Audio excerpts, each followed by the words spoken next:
구약성경 출애굽기 14장 26절부터 31절까지입니다. 구약성경 104면입니다.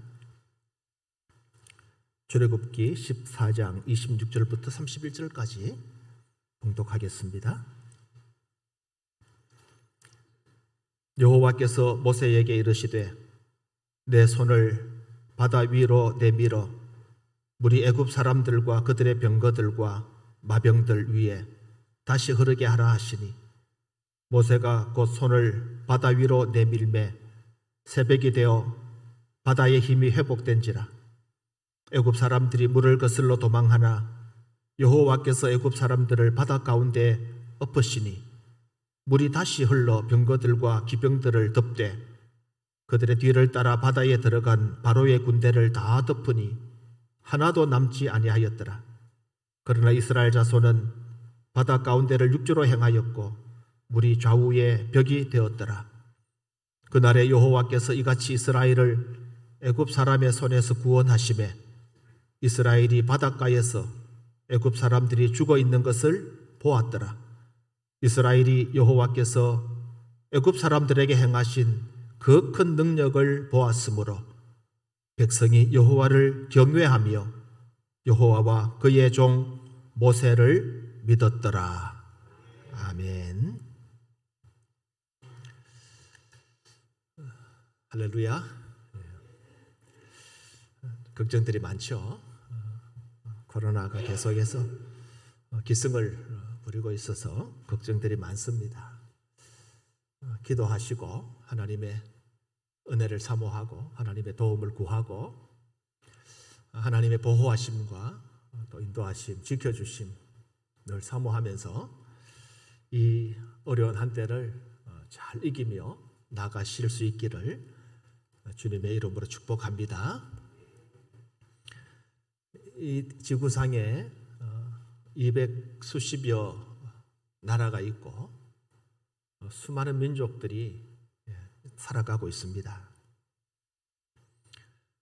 작은 나라, 작은 민족도 그 나라의 역사를 또 들어볼 기회가 있거나 요즘 유튜브 이게 아주 발달이 되어져 가지고 우리가 원하면 어떤 정보라도 이제 그것이 또 어쩌면 왜곡된 잘못된 정보일 수는 있지만은 우리가 정보를 얻으려면 얼마든지 많은 매체가 있다. 저도 가끔 저는 역사를 그래도 나름대로는 좀 좋아하는 편이라서 우리나라 역사도 물론 좋아하지만은 또 세계 역사도 관심이 있고 또 개개 나라들의 또 특별히 관심 있는 곳이 있어서 유튜브 내지는 책을 통해서 살펴보면 참 나라들마다 참 극적이고 드라마틱한 그런 역사들 발견하게 되어집니다. 우리나라도 작은 나라죠. 지구상 전체 나라들 비교하면 여러 가지로 좀 약소국 그렇게 말하면은 틀렸다고 말할 수 있겠죠. 강소국이다. 작지만 강한 나라다. 그렇게 좀 말하기도 합니다. 또 한편 역사를 살펴보면 굉장히 힘든 과정을 지금까지 지나온 것도 사실입니다. 우리는 반도국가고 반도국가라고 하는 것은 대륙 세력과 해양 세력의 사이에 놓여 있는 지정학적 위치 때문에 반도 세력이 대륙의 세력이 강하면 해양으로 진출하려고 하는 그 힘 때문에 유린당하기가 쉽고 해양 세력이 강하면 대륙으로 진출하려고 하는 그런 야심 때문에 또 이 반도 국가는 어려움을 겪기도 합니다. 우리나라가 그런 많은 역사적 경험들을 이미 해온 것 사실입니다. 그럼에도 불구하고 우리 대한민국의 역사를 우리 자신의 조국이고 역사이기 때문에 그렇게 물론 볼 수 있는 측면도 있겠지만은 우리 역사를 객관적으로 보더라도 굉장히 드라마틱한 극적인 장면들이 많았다라고 하는 것은 틀림이 없는 사실입니다. 오늘 우리가 살펴보려고 하는 출애굽기 성경은 역사 가운데 우리와 비슷하다고 하면 비슷하기도 하지만 전혀 다른 나라이긴 합니다. 이스라엘의 역사를 우리 조금 그 단면을 조금 보여주고 있다라고 볼 수가 있습니다. 이스라엘은 우리하고 그렇게 가까운 지정학적으로 가까운 나라는 아니지만은 우리가 하나님의 백성이고 성경을 우리가 가지고 있는 하나님의 사람들이기 때문에 이스라엘 역사를 전혀 도외시하거나 외면하고서는 성경을 잘 이해할 수 없기 때문에 어쩔 수 없이 이스라엘 역사를 성경을 통해서 우리가 알게 되어지고 또 배워갈 수밖에 없습니다. 이스라엘 역사를 우리가 살펴보면 우리나라 역사 버금가는 그런 아주 드라마틱한 그런 역사를 품고 있다라고 할 수가 있습니다. 이스라엘 역사는 하나님께서 갈대아 우르에 살고 있던 아브라함이라는 사람을 부름으로 시작이 되어졌다라고 볼 수가 있습니다. 갈대아 우르에 살고 있던 이 아브라함을 하나님께서 불러서 가나안으로 이주하게 하시고 가나안에 와서 하나님께서 가나안 땅에 온 아브라함에게 약속을 하시죠. 복을 약속하십니다.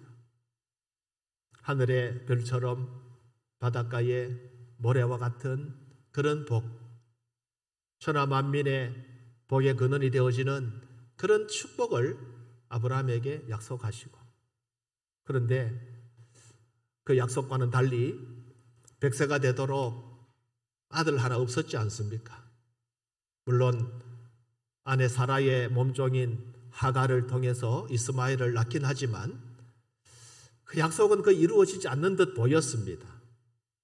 그러다가 하나님의 은혜로 100세에 이삭을 낳았습니다. 이삭은 상둥이 아들 에서와 야곱을 낳습니다. 동생 야곱은 형 에서의 장자권을 팥죽 한 그릇에 사게 되어지고 장자권을 형으로부터 쟁취하고 아버지 이삭으로부터 장자의 권리 그리고 축복을 받게 되어지죠. 야곱은 형과 아버지를 속이고 아버지로부터 축복을 받았지만은 결국은 도망자가 되어집니다.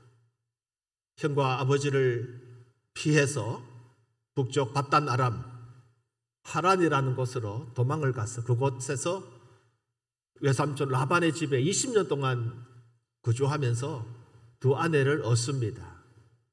레아와 라헬이라고 하는 아내를 얻고 또 두 여종을 통해서 4명의 아내를 통해서 12명의 자식을 낳게 되어집니다. 야곱은 12명의 아들들 가운데 11번째 아들인 요셉을 가장 사랑하게 됩니다.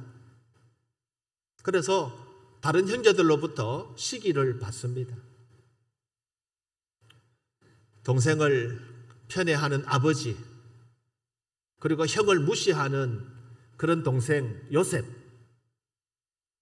형들은 요셉을 죽이기로 작정을 하고 결국 죽이지는 못하고 대상들, 아라비아 반도를 왕래하면서 무역하던 대상들에게 이 동생 요셉을 팔아 넘깁니다. 요셉은 애굽 땅에 종으로 팔려왔지만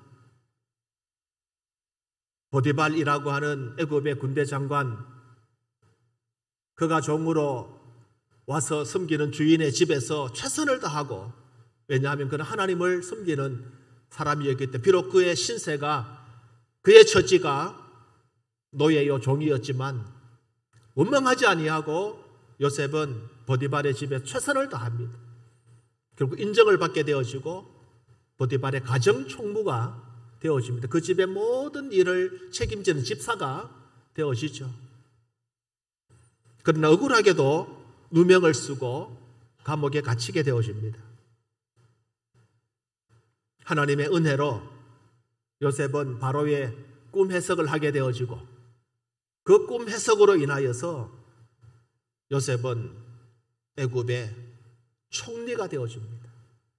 노예로 끌려온 히브리 청년이 강대국 애굽 이집트의 총리가 되어지는 그런 놀라운 일들이 창세기, 출애굽기 이 성경 안에 잘 기록되고 있어요. 특별히 창세기에 보면 그야말로 드라마틱한 이런 역사가 잘 기록이 되고 있죠. 애굽의 총리가 되어진 요셉은 흉년으로 인해서 고통하고 있는 자신의 부모와 형제들을 애굽으로 초청을 합니다. 그래서 70명의 야곱의 가족들이 애굽으로 이주하게 되어지고 요셉이 애굽에서 정치를 잘했기 때문에 인정을 받아서 요셉의 가족 70명도 이 바로의 신임을 받게 되어지고 가장 부한 그리고 가장 비옥한 람셋이라고 하는 땅을 이제 이 야곱의 가족들이 살 수 있도록 그렇게 허락을 받고 그곳에서 살게 되어집니다. 이스라엘 백성들은 애굽 땅에 이주한 이후에 하나님의 은혜로 생육하고 불어나 번성하고 매우 강하고 온 땅에 가득했다. 출애굽 1장 7절에 그렇게 증언하고 있습니다. 애굽 땅에 이주한 이스라엘 백성들이 생육하고 불어났고 번성하고 강하여 온 땅에 충만하게 되어진 것입니다. 시간은 흘러서 요셉이 죽고 요셉이 죽은 후 점점 시간이 지나면서 애굽에도 새로운 왕들이 일어나게 되어집니다. 새로 일어난 이집트의 왕들은 요셉을 점차 잊어가게 되어집니다. 급기야는 요셉을 알지 못하는 애굽 왕들이 왕으로 세워지게 되어졌습니다. 애굽 왕은 점점 그 숫자를 더해가는 히브리 민족 이스라엘 백성들이 두렵기 시작합니다. 출애굽기 1장 9절 10절에 그가 그 백성에게 이르되 이 백성 이스라엘 자손이 우리보다 많고 강하도다. 두렵건대 그들이 더 많게 되면 전쟁이 일어날 때에 우리 대적과 합하여 우리와 싸우고 이 땅을 나갈까 하노라. 이게 그 당시 애굽 왕의 심정이었습니다. 생육하고 불어나고 번성하며 강하여 온 땅에 충만해지는 그런 히브리 민족을 보면서 그 땅의 주인이었던 애굽의 왕들은 걱정합니다. 두려워합니다. 저 민족이 저렇게 강성해지면 혹여 우리 대적들과 합하여 우리를 대적하고 이 땅을 나갈까 하노라. 걱정하는 겁니다. 당시 애굽은 세계 최강대국이었습니다. 애굽 제국은 최강대국이었습니다. 감히 그 나라를 넘볼 수가 없었습니다. 그렇지만 애굽을 대항하는 주변의 나라들이 점점 생겨나게 되어지고 애굽 왕 마음에도 혹시 저들이 동맹을 맺거나 연합을 해서 우리를 쳐들어오면 어떻게 할까라고 걱정이 많았는데 마침 히브리 민족이 점점 강해지니까 그 두려움이 더 커진 겁니다. 여러분 딴 뉴스를 통해서 이미 잘 알고 계시겠지만 러시아와 우크라이나가 며칠 전부터 전쟁을 시작을 했습니다. 러시아는 세계 최강대국 아니겠습니까? 우크라이나는 약소국입니다. 유럽 가운데서도 가장 못 사는 나라 중 하나입니다. 예전에는 소련 연방 소비에트 연방에 있다가 이제 독립을 했는데 러시아가 이 우크라이나가 눈에 가시 같은 거예요. 우크라이나 겁나는 게 아니에요. 우크라이나 그 자리에 있어도 물론 상관없습니다. 왜냐하면 러시아는 굉장히 큰 나라입니다.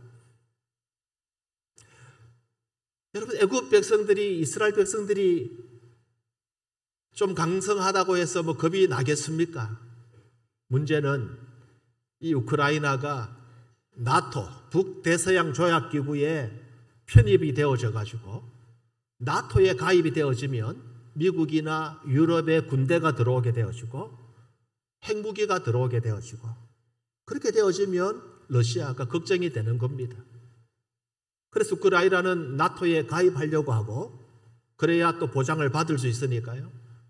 러시아는 만약 우크라이나가 나토에 가입하면 자기 안방까지 나토에 무기가 들어오기 때문에 그게 두려운 거예요. 그래서 지금 우크라이나를 침공해가지고 나토에 가입하지 못하도록 협박을 하고 있는 것입니다. 지금 애굽이 어쩌면 그런 모습입니다. 이스라엘이 점점 커지니까 점점 강해지니까 약하지만 주변의 나라들, 대적들과 힘을 합쳐가지고 애굽을 대항하면 어떨까 하는 두려움이 이 바로의 마음, 애굽 왕 바로의 마음이 있었던 거죠. 그래서 러시아가 우크라이나를 침공한 것처럼 애굽 왕 바로는 이스라엘을 억압하기 시작합니다. 이스라엘 백성들을 학대하기 시작하는 겁니다. 힘든 일을 시키는 노예로 전락시킵니다. 국고성, 나라의 모든 비축하는 그런 무기라든지 곡식이라든지 전쟁에 대비하는 이 성을 쌓는 국고성이라 하는데 이 비돔과 람셋이라고 하는 국고성을 만들기로 하고 이 히브리 사람 이스라엘 백성들을 그 노역에 끌어다가 고역 힘든 일을 시키는, 그래서 이스라엘 백성들이 힘을 다 빼려고 하는 그런 정책을 이들이 시행을 하는 겁니다. 뿐만 아니라 히브리 여자들이 아이를 가지면 산파들이 보고 히브리 여자가 아이를 낳으면 남자 사내 아이면 다 죽이라고 하는 명령까지 내리게 되어집니다. 이때는 이스라엘이 애굽에 들어온 지 약 400년 정도 지난 시점입니다. 하나님은 이 어려운 현실 앞에서 모세라고 하는 인물을 이스라엘의 지도자로 세우셨습니다. 모세를 부르신 하나님은 모세에게 네가 바로의 손에서 이스라엘을 건져내라 명령을 합니다. 그 명령을 받았을 때 모세의 나이는 80세였습니다. 80된 모세, 모세라는 이름의 뜻은 물에서 건져내다라는 뜻이에요. 하나님은 모세에게 네가 물에서 건짐받은 것처럼 내 백성 히브리 민족 이스라엘을 애굽에서 건져내라 라고 명령을 하십니다. 그 명령을 가지고 모세는 바로를 찾아갑니다. 내 백성을 내보내라고 바로에게 요구합니다. 애굽 왕 바로는 순순히 모세의 제안을 받아들이지 않습니다. 거절합니다. 그때 하나님은 저 애굽 땅에 10가지 재앙을 내립니다. 피, 개구리, 이, 파리, 악질, 독종, 우박, 메뚜기, 흑암, 장자의 죽음 10가지 강력한 재앙을 내리게 되어지죠. 그 재앙 끝에 비로소 애굽이 항복을 하고 바로가 이스라엘 백성들을 애굽 땅에서 나가도록 허락을 합니다. 오늘 우리가 읽은 성경을 출애굽기라 그래. 출애굽기. 애굽을 탈출했다는 말씀입니다. 애굽을 탈출한 기록이라는 뜻입니다.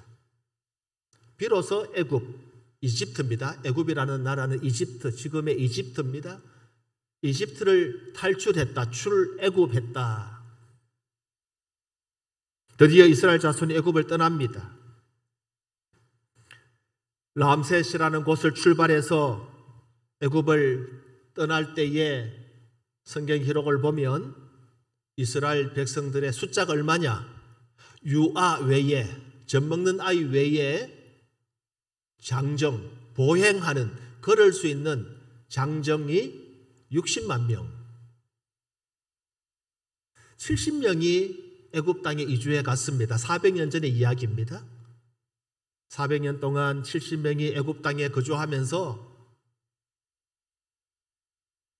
적어도 200만 명, 보행하는 장정만 60만 명이라고 하면 그 중에 절반이 여성이고 또 아이들이라고 보면 최소한 200만 명 정도 되었다라고 보는 것이죠.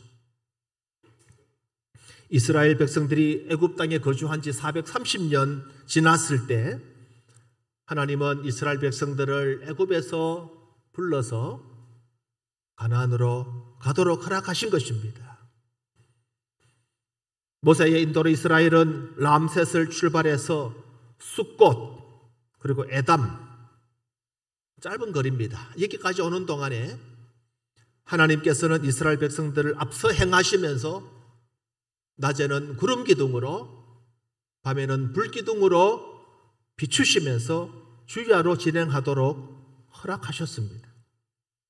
여러분 지금까지 보십시오. 모세가 바로와 담판을 짓고 애굽을 출발하게 되어지고 이제 에담이라는 곳까지 왔는데 여기까지 오는 동안에는 큰 어려움도 없었고 큰 문제도 없었습니다. 아마 여러분들 가운데 지금까지 하나님의 은혜로 아무 어려움 없이 여기까지 오신 분들도 있을 것이고 지금까지 오시면서 수많은 위기와 어려운 문제들을 경험하신 분들도 분명히 있을 것입니다. 이스라엘은 지금까지 430년 동안 살면서 노예로 사는 그런 어려움이 있었지만 하나님이 모세를 통해서 애굽을 탈출하게 하신 그 시점부터 지금까지는 적어도 일이 순적하게 잘 이루어졌고 여기까지 이동하는데 별 문제가 없었습니다. 그런데 이제 큰 어려움에 봉착하게 되어집니다. 이스라엘이 큰 난관을 만나게 되어집니다. 이유는 바로의 마음이 변했기 때문입니다. 애굽 임금, 애굽 왕 바로의 마음. 바로는 모세에게 내 백성을 데리고 나가라. 그런데 지금 마음이 변했습니다. 이스라엘 백성들이 출발하고 난 이후에 바로의 마음이 변했습니다. 정확하게 말하면 하나님께서 바로의 마음을 완악하게 만드셨습니다. 왜 그랬을까요? 오늘 본문 출애굽기 14장 4절에 내가 바로의 마음을 완악하게 한즉 바로가 그들의 뒤를 따르리니 내가 그와 그의 온 군대로 말미암아 영광을 얻어 애굽 사람들이 나를 여호와인 줄 알게 하리라. 아멘. 여러분, 내가 누굽니까? 하나님이십니다. 하나님이 바로의 마음을 완악하게 하여 바로가 이스라엘 백성들의 뒤를 따르게 했다라는 것입니다. 그 이유는 백성들로 하여금 애굽 사람들이 내가 여호와인 줄 알게 하도록 그렇게 하셨다라고 하는 것입니다. 바로의 마음이 완악해졌습니다. 누가 그랬다고요? 하나님께서 바로의 마음을 완악하게 했습니다. 이해가 안 됩니다. 왜 하나님께서 바로 마음을 완악하게 하셨습니까? 그냥 가도록 내버려 두지요.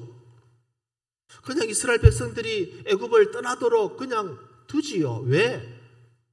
바로가 마음이 완악해졌을까요? 그리고 그 마음이 완악해진 이유가 하나님께서 그렇게 하셨다라고 성경에 말씀하고 있습니다. 바로가 마음이 완악해졌습니다. 그래서 어떻게 했습니까?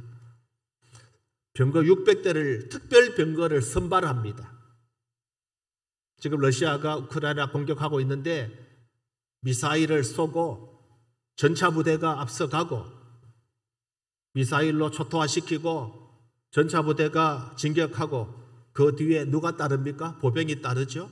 이게 전술 아니겠습니까? 전쟁에. 그래서 바로는 특별병거 600대, 지금 전차와 같은 특별히 특별부대겠죠. 일반 전차부대가 아니라 특별 전차부대 600대를 모으고 또 애굽의 모든 병거들을 다 모았습니다. 그리고 이스라엘을 추격하게 합니다. 그들을 다시 잡아오라고 합니다. 불과 얼마 전에 나가라 했던 바로의 마음이 변했습니다. 바로의 마음이 완악해졌습니다. 그래서 이스라엘 백성들을 다시 잡아오라고 명령하는 것입니다. 특별병거 600대와 애굽의 모든 병거들, 모든 군사들을 풀어가지고 추격하게 하는 것입니다. 여러분, 이해가 되지 않습니다. 왜 하나님께서 사랑하는 이스라엘 백성들이 그냥 애굽을 탈출하도록 그냥 두시죠. 그래서 그렇게 바로를 통해서 나가도록 허락해 놓고선 다시 마음이 완악해져 가지고 군대를 추격하게 하고 그들을 다시 잡아오라고 하는 것일까요? 이스라엘 백성들이 아무 어려움 없이 출애굽해서 약속의 땅 가나안에 들어가는 것이 하나님의 원하심이 아니었겠습니까? 그런데 여러분, 다시 출애굽기 12장 14장 2절을 보면 하나님께서 이스라엘 자손에게 명령하여 돌이켜 바다와 믹돌 사이에 비하히롯 앞 곧 바알스본 맞은편 바닷가에 장막을 치게 하라. 여러분,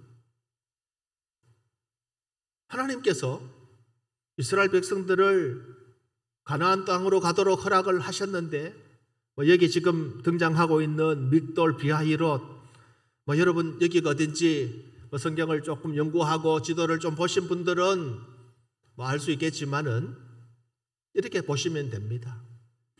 이스라엘 백성들이 애굽하고 가나안은 붙어 있습니다. 지금 이스라엘하고 이집트는 붙어 있습니다. 지중해를 따라서 여러분 가는 편한 길이 있어요.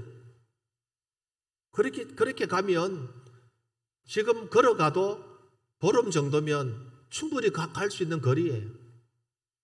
그런데 지금 믹돌과 비하히롯 그 앞 바알스본 맞은편 바닷가에 장막을 치게 하라. 하나님께서 이스라엘 백성들에게 그렇게 명령을 합니다. 여기에 중요한 단어가 하나, 돌이켜. 아마 이스라엘 백성들은 가장 빠른 길, 빨리 탈출할 수 있는 루트를 통해서 출발했을 것입니다. 북쪽 지중해변을 따라가면 길도 편하고 해변길이 편합니다. 아마 그리 출발했을 것입니다. 바보가 아닌 이상 이스라엘 백성은 그 길로 갔을 것입니다. 하나님께서 명령을 하십니다. 돌이키란 말은 그 길에서 돌아서라는 거예요. 가던 길을 돌아서라는 겁니다. 반대로 가라는 것입니다. 왜 하나님 이런 명령을 내리셨을까요?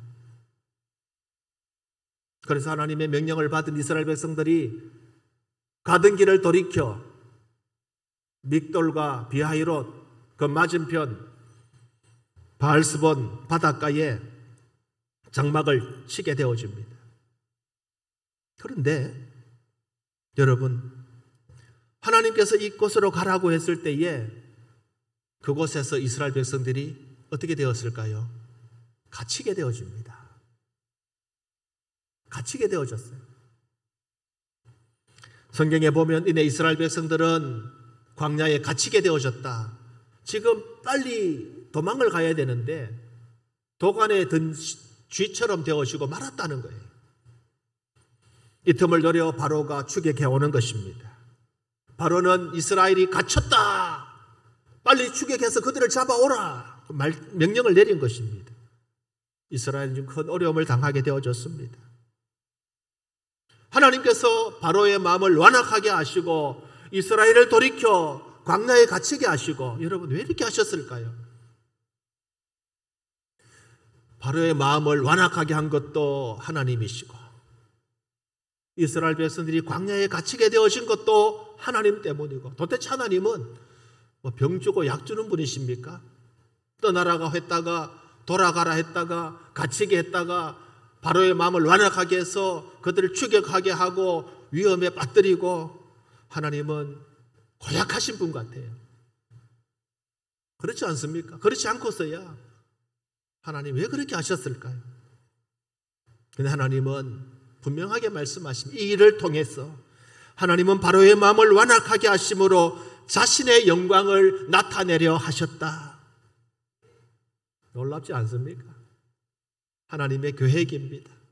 하나님은 다 계획에 있었던 거예요. 우리는 알 수 없지만, 우리 이해할 수 없지만, 우리 어려운 문제들 앞에서 왜 하나님 내게 이런 어려움을 주십니까? 하나님 잘 섬겼는데, 내가 믿음으로 살았는데 왜 하나님 내게 어려움을 주십니까? 하나님 앞에 항의하고 항변하고 그럴 때 얼마나 많습니까? 내가 믿음으로 살았는데 왜 내게 이런 고통을 주십니까? 왜 내게 이런 아픔을 주십니까? 우리는 그렇게 하나님 앞에 항변할 때가 있죠. 하나님이 말씀하십니다. 내게 다 계획이 있다. 야야, 내게 다 계획이 있어. 내게 계획이 있어. 너는 내만 따르면 돼. 그렇게 말씀하시는 거예요.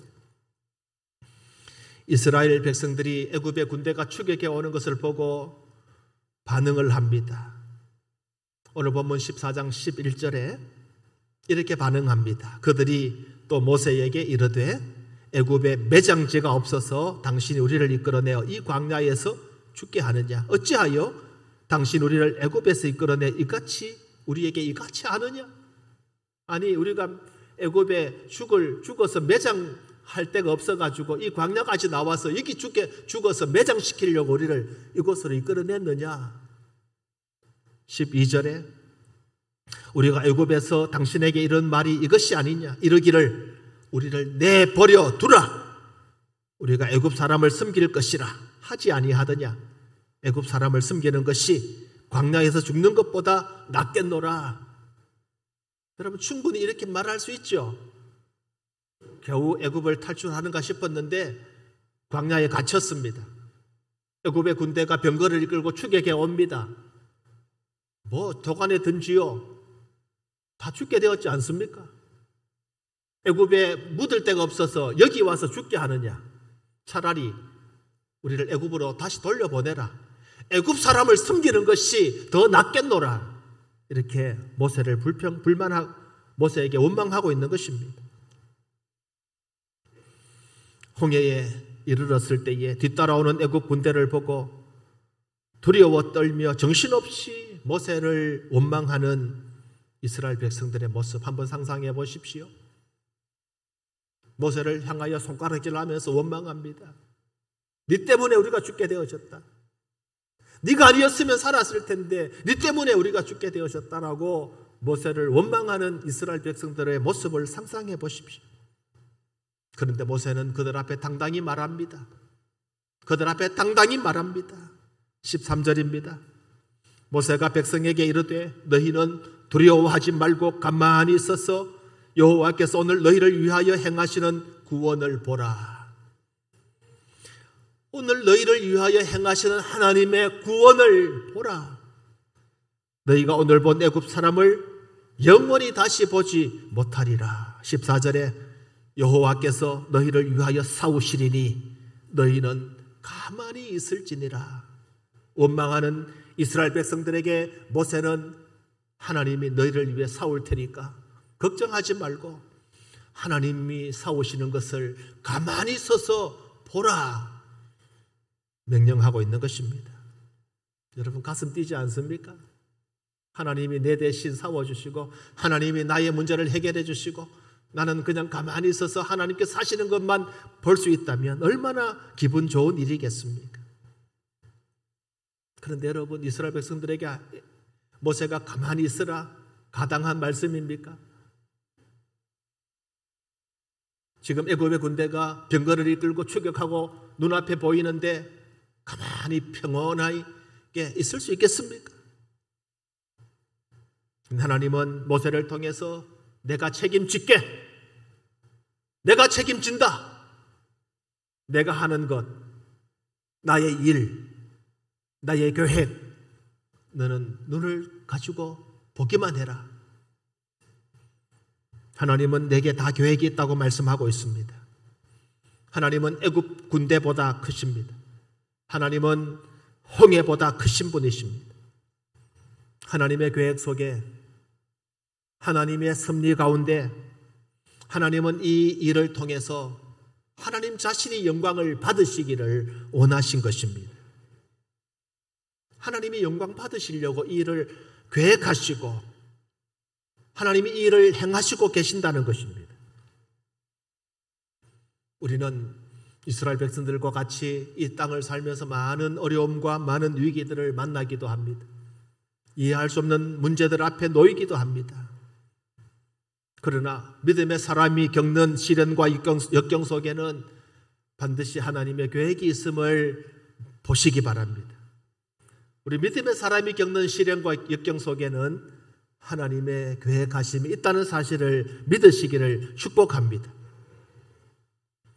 출애굽하여서 홍해 앞에 이르렀을 때에 애굽의 군대가 추격해 오고 이스라엘 백성들은 모세와 하나님을 원망했고, 그러나 하나님께서 모세를 통해서 홍해가 갈라지는 놀라운 역사를 보여주셨고 이스라엘 백성들이 그 홍해 바다를 육지처럼 건너갔습니다. 오늘 본문은 바로 육지처럼 홍해를 건넌 이후에 이스라엘 백성들에게 하나님께서 주시는 말씀입니다. 이스라엘 백성들이 다 건넜습니다. 바로의 군대가 추격을 해왔습니다. 26절에 뭐라고 말씀하고 있습니까? 여호와께서 모세에게 이르시되 내 손을 바다 위로 내밀어 물이 애굽 사람들과 그들의 병거들과 마병들 위에 다시 흐르게 하라. 손을 내밀어서 홍해에 손을 내밀어 다시 물이 흐르게 하라. 하나님께서 모세에게 명령하시고 모세가 행한 일은 너무너무 간단한 일이었습니다. 물을 퍼서 홍해를 흐르게 한 것이 아닙니다. 손을 펴서 손을 들어. 여러분, 얼마나 간단한 일입니까? 우리가 문제 앞에 할 수 있는 것은 아무것도 없습니다. 우리가 문제 앞에서 내가 할 수 있는 것은 아무것도 없습니다. 우리는 다만 하나님의 명령 앞에 하나님이 내게 말씀하실 때에 그 말씀에 순종하고 예, 알겠습니다. 하나님 그렇게 하겠습니다. 여러분, 하나님 우리가 할 수 없는 것을 하라고 말씀하지 않습니다. 하나님은 다만 말씀에 순종하여 내 손을 들고 내 손을 내밀어. 하나님, 내 손 내민다고 될까요? 내 손 든다고 그게 무슨 효력이, 능력이 나타나겠습니까? 여러분, 그렇게 하실 겁니까? 순종하십시다. 하나님께 손을 내밀라 했습니다. 손을 내밀었을 때에 하나님의 역사가 일어났습니다. 하나님은 우리에게 닥쳐오는 역경 가운데 형통한 길을 내어주시는 좋으신 아버지십니다. 여러분, 우리가 역경과 믿음을 가지고 싸울 때에 하나님은 싸울 능력과 힘을 주시는 좋으신 분이십니다. 하나님은 모세에게 말씀합니다. 내 말을 그들에게 전하라. 너희는 가만히 있었어. 너희는 가만히 있었어. 내가 너희들에게 행하는 그 일을 보라. 다시 17절의 말씀을 보십시오. 내가 애굽 사람들의 마음을 완악하게 할 것인즉 그들이 그 뒤를 따라 들어갈 것이라. 내가 바로와 그의 군대와 그의 병거와 마병으로 말미암아 영광을 얻으리니. 여러분, 하나님의 계획은 하나님의 영광을 받으시는 겁니다. 하나님은 우리의 삶을 통해서, 성도인 여러분들의 삶을 통해서 영광을 받으시기를 원하시는 분이십니다. 여러분 하나님 바라보시기 바랍니다.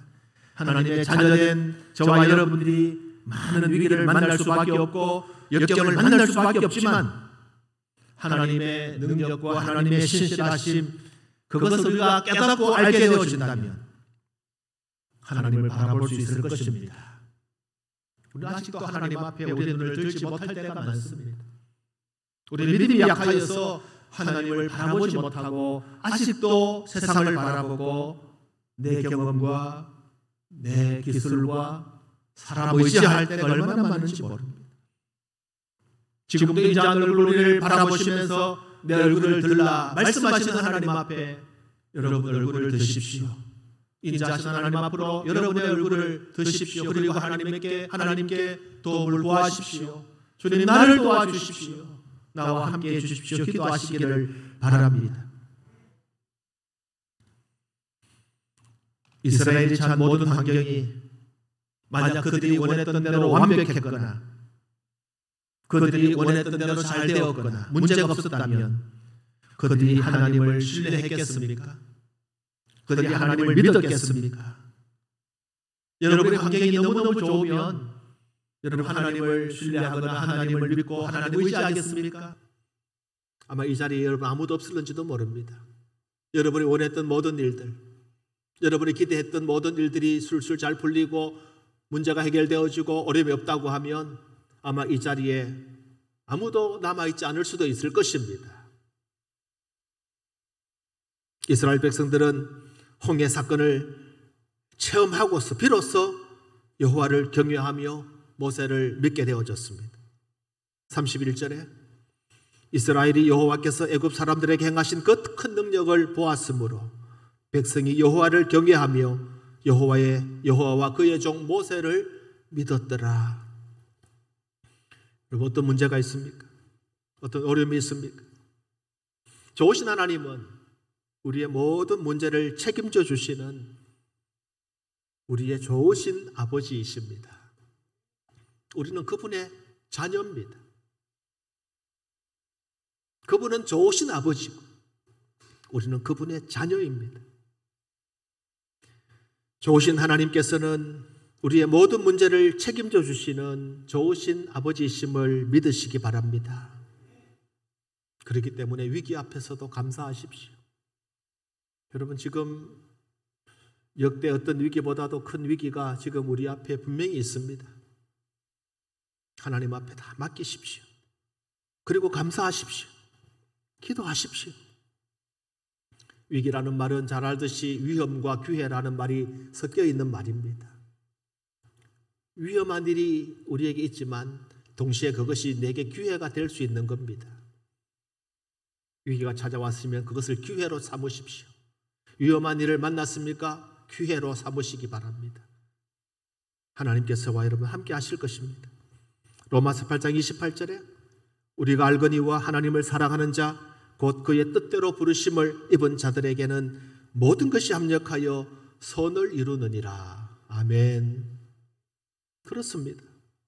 위기를 믿음으로 이기십시오. 그리하면 친히 싸우시고 승리케 하시는 하나님을 만나게 될 것입니다. 하나님이 바로의 마음을 완악하게 하고 이스라엘 백성들을 공경에 처하게 한 것은 그들을 아프게 하거나 괴롭게 하려고 하는 것이 아니라 그들을 통해서 살아계신 하나님이 나타나고 그들을 통해서 하나님께서 영광 받으시기를 원하셨기 때문에 하나님이 계획하신 일이라고 말씀하고 있습니다. 성도 여러분, 하나님은 오늘 우리를 위해 싸워주시는 좋으신 분이십니다. 우리를 위해서 싸우시는 하나님이십니다. 성도된 자기 백성을 위해서 오늘도 쉬지 않고 싸우시는 좋으신 하나님, 내 대신 싸워주시고 내 대신 일을 맡으시고 내 대신 일하시는 하나님 앞에 감사하시기를 축원합니다. 이제 우리 움직입시다. 우리가 기도하면 하나님을 신뢰하고 손을 들고 하나님 앞에 나가면 하나님은 일하십니다. 하나님의 계획은 우리가 하나님 앞에 일하게 하는 것입니다. 하나님의 계획은 우리를 통해서 하나님 영광 받으시는 것입니다. 어떤 상황, 어떤 형편 가운데 우리가 놓여 있을지라도 우리와 함께 하시는 좋으신 하나님, 우리를 위해서 싸우시는 능력의 하나님, 그 하나님 바라보시면서 하나님의 그 계획을 우리의 믿음의 눈으로 바라볼 수 있는 성도가 되셔서 오늘 하나님 앞에 감사하고 삶 가운데 함께 하시는 주님을 찬양하는 승리하는 믿음의 성도 여러분 되시기를 우리 주님의 이름으로 축원합니다. 기도하겠습니다.